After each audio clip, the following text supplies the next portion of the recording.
സ്ത്രീകൾ ഏത് പ്രായം മുതൽ ജിമ്മിൽ പോയി തുടങ്ങണം? കഴിയുന്നതും ചെറിയ കുട്ടികളായിരിക്കുന്ന സമയത്ത് തന്നെ ഇപ്പം മാതാപിതാക്കളാണെങ്കിൽ അവരെയും കൂടെ ഇൻവോൾവ് ചെയ്യുകയാണെങ്കിൽ അതൊരു ശീലമായിട്ട് മാറും. അത് രാവിലെ എഴുന്നേൽക്കുന്നു, വാഷ്റൂമൊക്കെ പോകുന്നു, നമ്മൾ ടോയ്ലറ്റ് കഴിയുന്നു, ബ്രഷ് ചെയ്യുന്നു, അതേപോലെ തന്നെ കുറച്ച് വർക്കൗട്ടുകളൊക്കെ ചെയ്യുന്നു, പിന്നെ കുളിക്കുന്നു, ഡ്രസ്സ് മാറുന്നു. ഇങ്ങനെ ഒരു പ്രോസസ്സ് എന്ന് പറയുമ്പം കുട്ടികൾക്ക് അതൊരു ഐഡിയ കിട്ടും. ഇങ്ങനെയാണ് പോകേണ്ടത്, ചെറുപ്പം മുതൽ അങ്ങനെയാണ് പോകേണ്ടത്. അങ്ങനെ ആകുമ്പോഴാണ് നല്ലത്. ഇല്ലെങ്കിൽ എന്നാ സംഭവിക്കുന്നതെന്ന് വെച്ചാൽ അവരെന്തോ ഒരു എക്സ്ട്രാ സാധനം ചെയ്യുന്ന പോലെ ആയിരിക്കും വരും.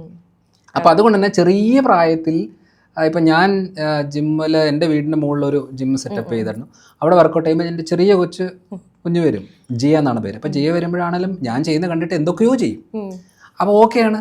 എൻ്റെ മോൻ വരും, എന്നിട്ട് ഞാൻ ഡംബിൾസ് എടുക്കുന്നത് കണ്ട് അവനെടുക്കും. അപ്പോൾ ഞാൻ പറയാം അങ്ങനെ പെട്ടെന്ന് എടുക്കരുത്, അതിനൊരു പ്രോസസ്സുണ്ട്, അതിന് ലൂസനിങ് ചെയ്യണം, പിന്നെ ചെറിയ ചെറിയ കാര്യങ്ങളൊക്കെ ചെയ്യണം. അപ്പം നമുക്കത് പറഞ്ഞു കൊടുത്ത് ചെയ്യിപ്പിക്കാൻ പറ്റും. അതുകൊണ്ട് അതിനൊരു പ്രായമെന്നൊരു വിഷയമേ അല്ല. ഏതേത് പ്രായത്തിൽ ഏതേത് ടൈപ്പ് ചെയ്യണമെന്നുള്ളൊരു ഐഡിയ മാത്രം കിട്ടിയാൽ മതി.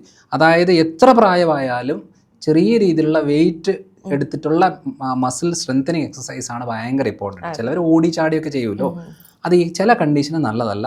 ചിലതിന് വെയിറ്റ് ബെയറിംഗ് ആയിട്ടുള്ള വെയിറ്റ് എടുക്കുന്നത് നല്ലതായിരിക്കും. ചിലതിന് കാർഡിയോ, നമ്മുടെ ഹാർട്ട് റേറ്റ് കൂട്ടി വേർത്ത് കുളിച്ച് ചെയ്യുന്നത് നല്ലതായിരിക്കും. ഏജ് ഗ്രൂപ്പ് എന്ന് പറഞ്ഞൊരു സംഭവമില്ല. ഏത് പ്രായത്തിൽ ഏത് രീതി ചെയ്യണം എന്നുള്ളൊരു ഐഡിയ മാത്രം കിട്ടിയാൽ മതി എന്നേ ഉള്ളൂ.